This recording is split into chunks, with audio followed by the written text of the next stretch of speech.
여러분, 혹시 이렇게 생각한 적이 있나요? 왜 나는 늘 돈이 부족할까?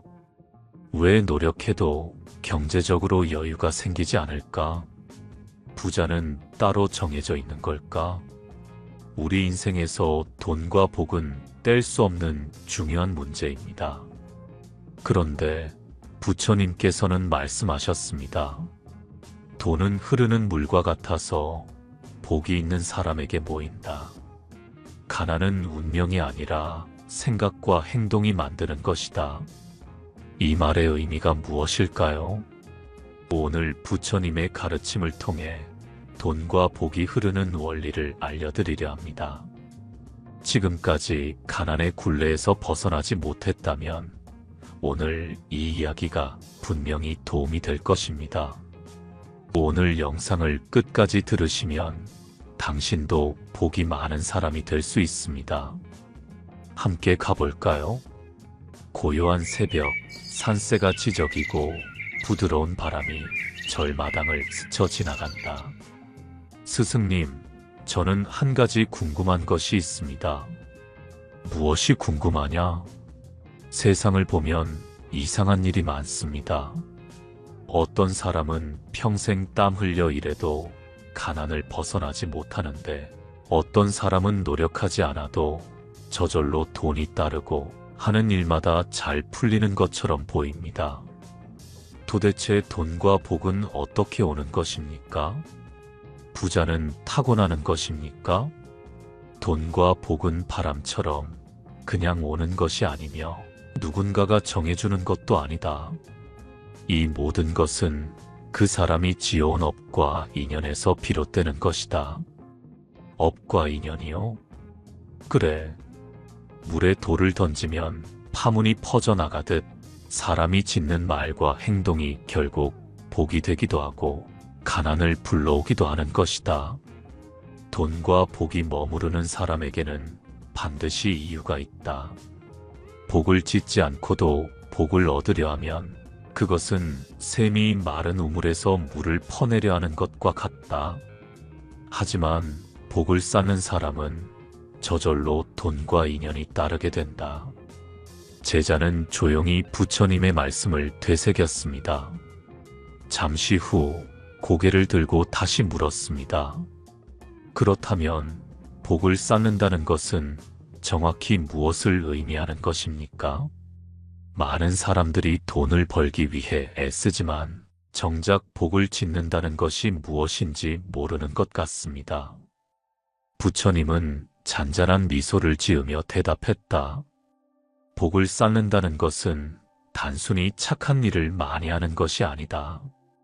복은 물과 같아서 흐르고 머물고 사라지기도 한다. 어떤 사람은 스스로 복의 그릇을 넓혀 더 많은 복을 담고 어떤 사람은 복을 얻고도 그것을 지키지 못해 흘려보낸다. 내가 만약 큰 강을 보고 싶다면 작은 물줄기부터 흘러가야 한다. 복도 마찬가지다. 작은 선행과 올바른 마음가짐이 모여 결국 큰 복을 이루는 것이다. 제자는 고개를 끄덕이며 다시 물었다. 그렇다면 복이 많은 사람들은 어떤 특징을 가지고 있습니까? 왜 어떤 사람에게는 좋은 일이 계속해서 일어나고 어떤 사람은 늘 어려움 속에서 살아갑니까? 부처님은 고요히 대답했다. 복이 많은 사람은 세 가지 특징이 있다. 첫째, 감사할 줄 안다. 어떤 상황에서도 불평하기보다는 감사하는 마음을 지닌다. 감사하는 마음이 많아질수록 복이 저절로 쌓인다. 둘째, 나누기를 두려워하지 않는다. 재물을 움켜쥐는 사람은 결국 빈손이 되고 베풀 줄 아는 사람은 더 큰 것을 얻게 된다. 돈은 흐르는 물과 같아서 막으면 썩지만 흐르게 하면 더 깨끗해진다. 셋째, 남을 해치지 않는다. 남을 속이거나 다치게 하며 얻은 것은 결코 오래가지 않는다. 오히려 착한 마음으로 말하고 행동하는 사람이 복을 부르고 사람과 인연을 맺는다. 제자는 조용히 부처님의 말을 곱씹으며 한참 동안 아무 말도 하지 않았다. 그러다 문득 깨닫고 나직이 말했다. 결국 돈과 복은 노력으로만 얻어지는 것이 아니라 그 사람의 마음과 행동에서 비롯되는 것이군요. 부처님은 고개를 끄덕였다. 그렇다. 진정한 부자가 되려면 돈을 쫓기보다 먼저 복을 쌓아야 한다. 그러면 돈은 저절로 따라오게 된다. 스승님, 세상에는 가난한 사람들이 많습니다. 그들은 열심히 노력하고 땀 흘려 일하지만 왜 늘 부족함 속에서 살아갑니까? 가난이란 운명입니까? 아니면 우리가 벗어날 수 있는 것입니까? 부처님은 잠시 눈을 감고 사색하듯 조용히 말씀하셨다. 제자야, 가난은 하늘이 내려주는 벌이 아니며 누군가에게 정해진 운명도 아니다. 가난이란 물처럼 흐르는 것이고 그 흐름을 바꾸는 것도 결국 자신의 마음과 행동에 달려있다. 모든 결과에는 원인이 있듯이 가난에도 반드시 이유가 있다. 제자는 고개를 끄덕이며 다시 물었다. 그렇다면 부처님께서는 가난의 원인을 무엇이라고 말씀하십니까? 부처님은 천천히 입을 열었다. 가난은 단순히 돈이 없어서 오는 것이 아니다. 가난은 곧 생각과 습관의 가난에서 비롯된다. 그 중에서도 4가지 원인이 가장 크다. 제자는 궁금한 듯 자세히 귀를 기울였다. 첫째, 탐욕이다. 많은 사람들은 더 많이 가지려고 한다. 하지만 욕심만 크고 이를 실천할 노력과 지혜가 없다면 그 탐욕은 가난을 부를 뿐이다. 욕심은 컸지만 행동하지 않았던 이들은 결국 아무것도 얻지 못한 채 불평과 원망 속에서 살아간다. 둘째, 게으름이다. 부지런하지 않은 사람에게는 복이 깃들지 않는다. 게으름은 마치 밭을 갈지 않고 농사를 짓겠다는 것과 같다. 노력 없이 결실을 바라는 것은 봄에 씨를 뿌리지 않고 가을에 추수를 바라는 것과 같다. 셋째, 어리석음이다. 어떤 사람은 돈을 벌어도 지혜롭게 관리하지 못한다. 돈을 써야 할 곳과 아껴야 할 곳을 구별하지 못하고 순간의 만족을 위해 낭비하는 습관을 가진다면 그 돈은 마치 손가락 사이로 빠져나가는 모래처럼 금세 사라지고 만다. 넷째, 나눌 줄 모름이다. 돈과 복은 흐르는 물과 같아서 자신만 움켜쥐면 결국 썩어버린다. 베풀 줄 아는 사람에게 돈과 복이 머무르지만 오직 자신만을 위해 모으는 사람은 결국 빈손이 되고 만다. 부처님은 조용히 제자를 바라보며 말씀을 이었다. 이 4가지를 버리지 않으면 아무리 많은 재물이 있어도 그 삶은 결코 풍요로울 수 없다. 제자는 부처님의 말씀을 곱씹으며 조심스럽게 다시 물었다. 그렇다면 가난에서 벗어나기 위해서는 무엇을 해야 합니까? 부처님은 미소를 지으며 대답했다. 가난을 극복하는 데는 반드시 실천해야 할 3가지 지혜가 있다. 첫째, 복을 지어라. 둘째, 부지런하라. 셋째, 지혜롭게 돈을 다뤄라. 제자는 부처님의 말씀을 듣고 자세히 알고 싶어 했다. 첫째, 복을 지어라. 복이 없는 사람은 돈을 가져도 잃고 돈이 없는 사람은 복을 쌓으면 결국 돈도 따른다. 남을 돕고 선한 마음을 갖고 작은 것이라도 베풀어라. 복을 지으면 그 복이 결국 내 삶을 변화시킬 것이다. 둘째, 부지런하라. 게으른 사람에게는 복이 머무르지 않는다. 아침을 일찍 시작하고 성실히 일하고 항상 배우려는 자세를 가져라. 부지런함은 돈을 끌어당기는 강력한 힘이 된다. 셋째, 지혜롭게 돈을 다뤄라. 돈은 바람처럼 왔다가 사라진다. 돈을 올바르게 관리하지 못하면 아무리 많은 재물을 얻어도 결국 가난해질 뿐이다.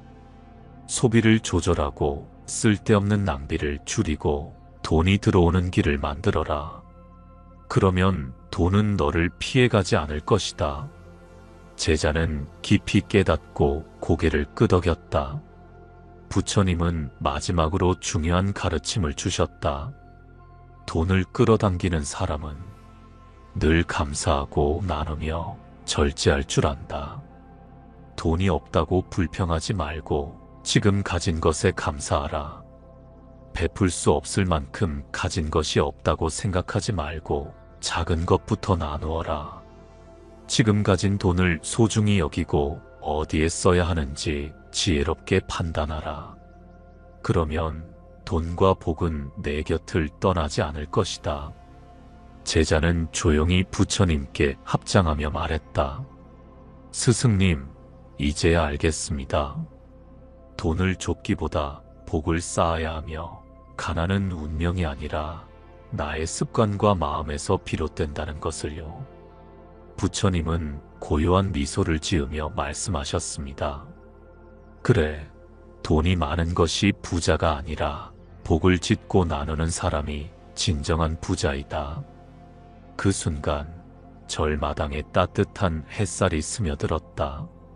제자는 조용히 눈을 감고 부처님의 말씀을 깊이 새겼다. 절마당에는 고요한 새벽 공기가 감돌았다. 부처님과 제자가 나란히 앉아 아침 햇살이 비치는 연못을 바라보고 있었다. 연꽃은 물 위에 우아하게 떠 있었고 바람이 잔잔하게 불어왔다. 제자가 조심스럽게 입을 열었다. 스승님, 저는 오랫동안 한 가지 의문이 있었습니다. 세상을 보면 어떤 사람은 하는 일마다 잘 풀리고 주변에 좋은 인연이 끊이지 않습니다. 하지만 어떤 사람은 아무리 애를 써도 일이 꼬이고 돈도 잘 안 모이고 늘 불행한 일들만 찾아옵니다. 왜 어떤 사람에게는 복이 따르고 어떤 사람은 계속 어려움을 겪는 것입니까? 부처님은 조용히 웃으며 말했다. 제자야, 내가 본 그 차이는 단순한 운명이 아니다. 복이 많은 사람은 스스로 복을 불러들이고 복이 없는 사람은 자신도 모르게 복을 쫓아버린다. 복이 많은 사람들은 마음가짐, 행동, 태도가 다르다. 그리고 그들은 누구보다 복을 짓는 삶을 실천한다. 제자는 흥미로운 듯 물었다. 스승님, 그렇다면 복이 많은 사람들의 특징은 무엇입니까? 부처님은 천천히 입을 열었다. 복이 많은 사람들은 먼저 마음이 다르고 행동이 다르고 태도가 다르다. 이 세 가지를 살펴보면 누가 앞으로 복을 받을 사람인지 누가 스스로 복을 쫓아버리는 사람인지 알 수 있다. 제자는 더욱 집중해서 들었다. 복이 많은 사람들은 항상 긍정적인 마음을 가진다. 어떤 일이 닥쳐도 쉽게 불평하지 않고 그 속에서 배울 점을 찾는다. 그들은 남과 비교하며 불행을 느끼기보다는 나는 내 길을 가고 있다는 믿음을 가지고 살아간다. 어떤 이는 작은 일에도 원망하며 살아가고 어떤 이는 같은 상황에서도 감사하며 살아간다. 같은 비가 내려도 어떤 이는 불평하고 어떤 이는 덕분에 땅이 촉촉해졌구나 하고 기뻐한다. 복이 많은 사람들은 이처럼 세상을 바라보는 시각부터 다르다. 제자는 고개를 끄덕이며 물었다. 그렇다면 행동은 어떻습니까? 부처님은 미소를 지으며 말했다. 복이 많은 사람들은 몇 가지 공통된 행동을 한다. 첫째, 남을 돕는데 주저하지 않는다. 그들은 자신이 가진 것이 많든 적든 늘 베풀고 나눌 준비가 되어 있다. 둘째, 부지런하다. 게으름은 복을 쫓아버린다. 부지런한 사람에게 복이 깃들고 늘 최선을 다하는 사람에게 좋은 기회가 온다. 셋째, 정직하다. 정직한 사람은 믿음을 얻고 그 믿음이 결국 좋은 인연과 기회를 만들어준다. 넷째, 절제할 줄 안다. 돈과 시간을 함부로 쓰지 않고 필요한 곳에만 에너지를 쏟는다. 이런 행동들이 쌓이면 그 사람은 결국 복이 깃드는 삶을 살게 된다. 제자는 부처님의 말씀을 곱씹으며 다시 물었다. 복이 많은 사람들은 어떤 태도를 가지고 있습니까? 부처님은 잔잔한 미소를 지으며 말했다. 복이 많은 사람들의 태도는 세 가지로 정리할 수 있다. 첫째, 남을 원망하지 않는다. 그들은 인생에서 힘든 일이 닥쳐도 쉽게 남을 탓하거나 환경을 원망하지 않는다. 대신 이 상황에서 내가 배울 것은 무엇인가? 를 먼저 생각한다. 둘째, 작은 것에도 감사한다. 복이 많은 사람들은 아침에 눈을 뜰 수 있는 것, 한 끼의 식사를 할 수 있는 것조차도 감사하게 여긴다. 감사하는 마음이 많아질수록 그들의 삶에는 더 많은 복이 깃든다. 셋째, 좋은 말을 한다. 그들은 남을 헐뜯거나 비난하지 않는다.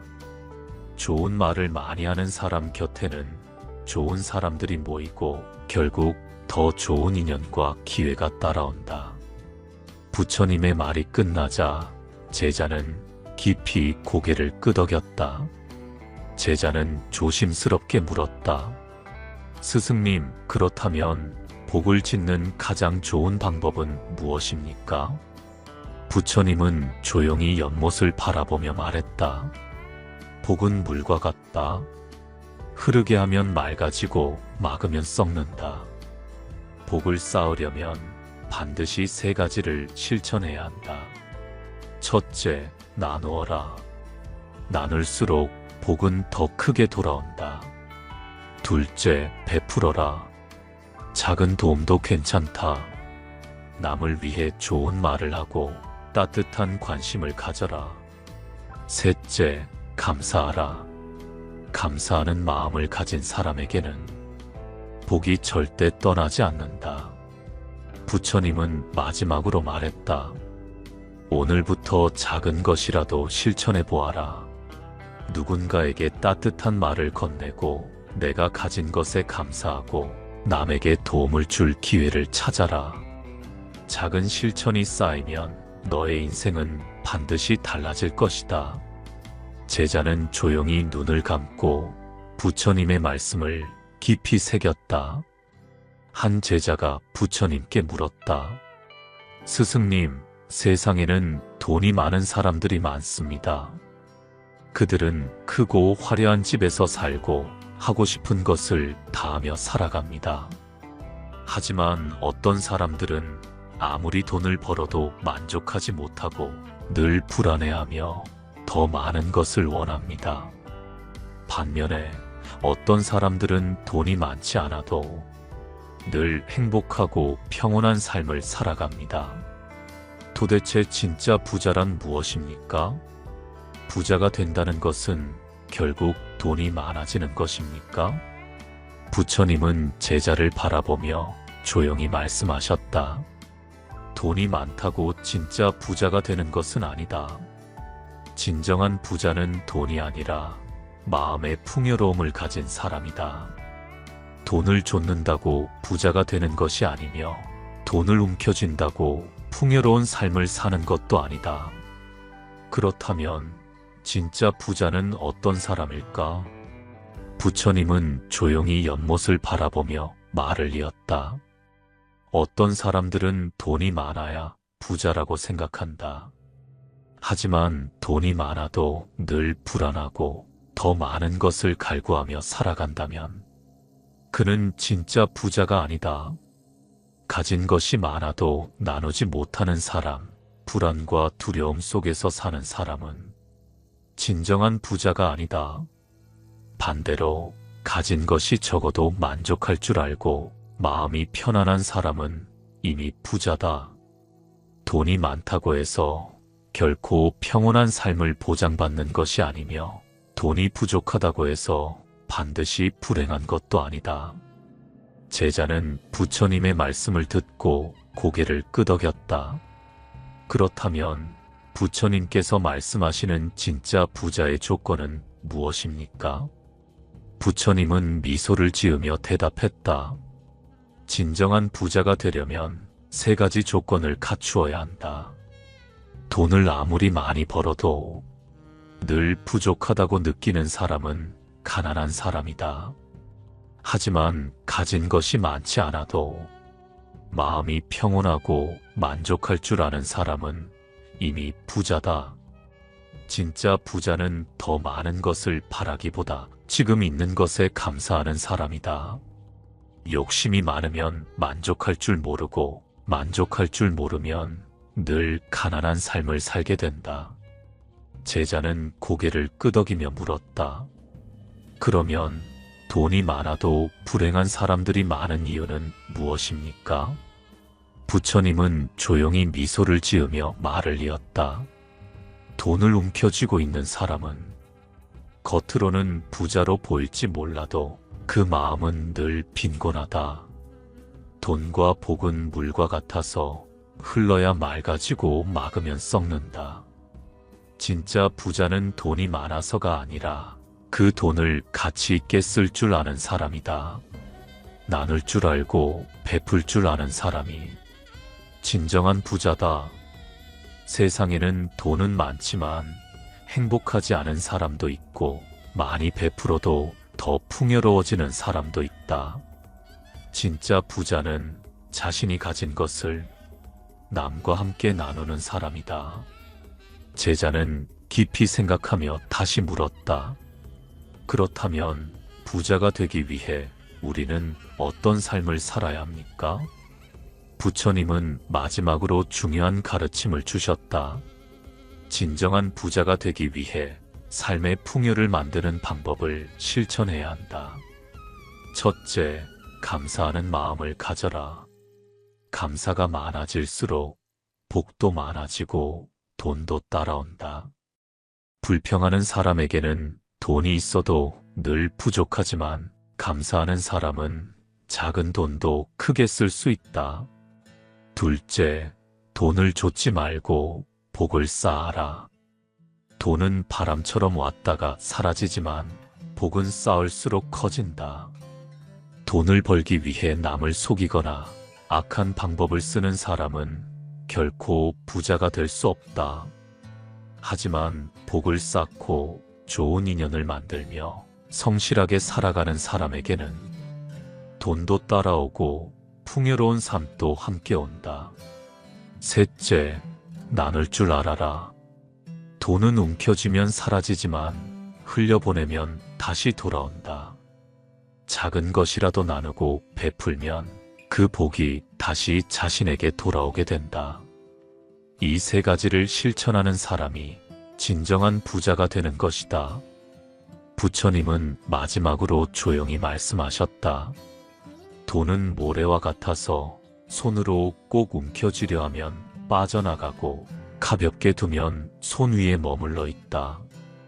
돈을 좇는다고 부자가 되는 것이 아니라 복을 쌓고 나누며 감사할 줄 아는 사람이 진정한 부자가 된다.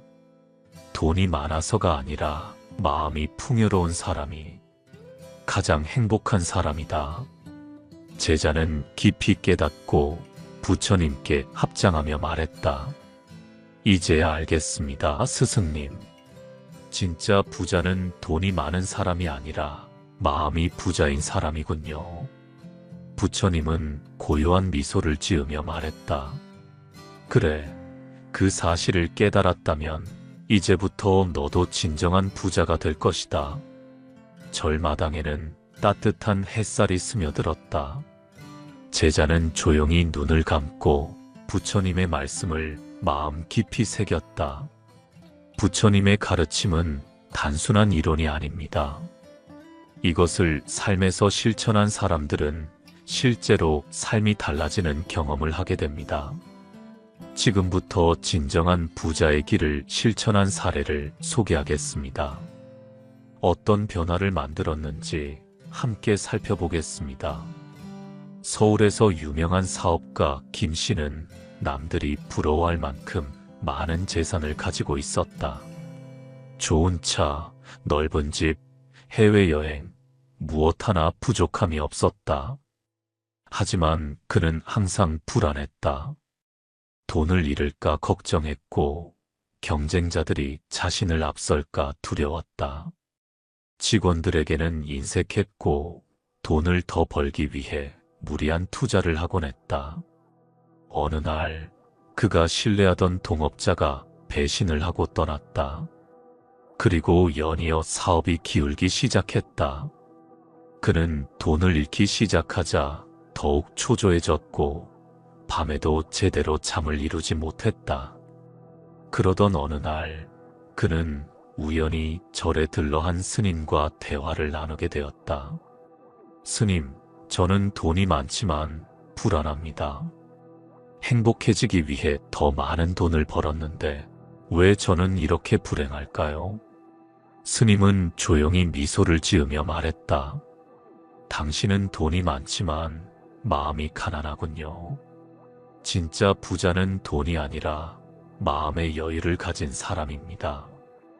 김 씨는 스님의 조언을 듣고 삶의 방식을 바꾸기 시작했다. 돈을 쫓는 대신 자신이 가진 것에 감사하는 연습을 했다. 직원들에게 더 따뜻하게 대하고 정직한 거래를 하기로 결심했다. 돈을 움켜쥐려 하지 않고 사회에 기부하고 나누는 삶을 실천했다. 놀랍게도 사업이 다시 살아나기 시작했다. 직원들의 사기가 높아졌고 신뢰할 수 있는 사람들이 주변에 모였다. 무엇보다도 그는 더 이상 돈 때문에 불안하지 않았다. 이제 그는 말한다. 예전에는 돈을 쌓아두는 것이 부자인 줄 알았지만 이제는 나누고 감사하는 것이 진짜 부자의 길이라는 걸 깨달았습니다. 박 씨는 오랜 시간 가난과 싸워온 사람이었다. 고등학교 졸업 후 바로 공장에 취직했고 항상 돈을 아껴 쓰며 하루하루를 버텨야 했다. 어느 날 길을 가다가 거리에 앉아있는 할머니를 보았다. 할머니는 손을 떨며 작은 목소리로 도움을 청하고 있었다. 그날 박 씨가 가진 돈은 단돈 5,000원 뿐이었다. 하지만 그는 고민 끝에 3,000원을 할머니에게 건넸다. 그때 할머니가 말했다. 고맙네. 자네에게 이 복이 돌아갈 것이야. 그 후 그는 우연히 새로운 일자리를 소개받게 되었다. 새 직장은 월급이 이전보다 2배나 많았고 그는 점차 경제적인 여유를 찾기 시작했다. 몇 년 후 그는 말했다. 그때 할머니에게 3,000원을 드렸을 때 나는 가진 것이 많지 않았지만 그 순간부터 내 인생은 점점 풍요로워지기 시작했습니다. 나눔은 돈이 많을 때 하는 것이 아니라 마음이 있는 사람이 하는 것이라는 걸 깨달았습니다. 이정민 씨는 늘 불평이 많았다. 왜 내 인생은 이렇게 힘들까? 나는 왜 남들처럼 운이 좋지 않을까? 그는 회사에서 승진도 잘 되지 않았고 어떤 일을 해도 제대로 풀리지 않았다. 어느 날 우연히 감사의 힘에 대한 강연을 듣게 되었다. 그리고 그날부터 작은 실천을 시작했다. 아침마다 나는 오늘도 살아있다. 감사합니다. 라고 스스로에게 말했다. 회사에서 동료들에게 고맙습니다 라는 말을 의식적으로 더 자주 했다. 짜증나는 일이 있어도 이 일에서도 내가 배울 것이 있다. 라고 생각했다. 놀랍게도 몇 달 후부터 그의 삶이 바뀌기 시작했다. 회사에서 먼저 제안하지 않아도 좋은 기회가 찾아왔다. 동료들이 그를 더 좋아하고 돕기 시작했다. 무엇보다도 그는 더 이상 삶을 원망하지 않았다. 그리고 그는 깨달았다. 불평하는 삶은 나를 점점 더 가난하게 만들고 감사하는 삶은 내 인생을 더 풍요롭게 만든다. 이 세 가지 사례에서 볼 수 있듯이 부처님의 가르침을 삶에 적용하면 실제 인생이 바뀌기 시작한다. 돈이 많아도 불안하다면 돈보다 마음의 여유를 먼저 채워라. 돈이 없어도 베풀면 작은 나눔이 큰 복이 되어 돌아온다. 불평을 멈추고 감사하면 좋은 일이 저절로 찾아온다. 부처님은 말씀하셨습니다. 진정한 부자는 돈을 가진 사람이 아니라 마음이 풍요로운 사람이다. 오늘부터 작은 실천을 하나씩 시작해 보시는 것은 어떨까요? 감사하는 마음을 가지고 나누고 베푸는 삶을 살아가는 것. 그것이 바로 진정한 부자로 가는 길입니다. 지금까지 우리는 돈과 복이 어떻게 흐르는지, 가난에서 벗어나기 위해 무엇을 해야 하는지, 그리고 복을 짓는 방법에 대해 이야기 나누었습니다. 부처님께서는 말씀하셨습니다. 복은 바람과 같아서 스스로 부는 방향에 따라 가난을 부르기도 하고 풍요를 가져오기도 한다. 돈을 줬기만 하는 삶이 아니라 복을 짓고 좋은 인연을 만들며 나누는 삶을 살아갈 때 진정한 부의 길이 열립니다. 혹시 지금 경제적으로 어려운 상황에 처해 있더라도 절망하지 마십시오. 가난은 영원한 것이 아니며 마음을 바꾸고 삶의 태도를 바꾸면 누구나 복이 깃들고 풍요로운 삶으로 나아갈 수 있습니다. 지금부터라도 작은 실천을 시작해 보십시오. 감사하는 마음을 가지는 것, 작은 것이라도 베풀고 나누는 것, 부정적인 생각을 버리고 긍정적인 마음을 기르는 것. 이 작은 실천들이 모여 언젠가는 반드시 여러분의 인생을 변화시키는 순간이 올 것입니다. 부처님께서는 복은 타고나는 것이 아니라 만들어가는 것이라고 말씀하셨습니다. 작은 실천 하나하나가 쌓이면 어느 순간 여러분의 삶에도 따뜻한 변화가 찾아올 것입니다. 어떤 순간에도 잊지 마십시오. 여러분도 복이 많은 사람이 될 수 있습니다. 마음가짐이 변하면 인생이 변하고 복을 짓는 사람에게는 반드시 좋은 일이 찾아옵니다. 오늘 부처님의 가르침이 여러분의 마음에 평온과 지혜를 전했길 바랍니다. 언제나 건강하고 행복하시길 기원하며 다음 시간에 다시 뵙겠습니다. 달빛지혜 채널이었습니다.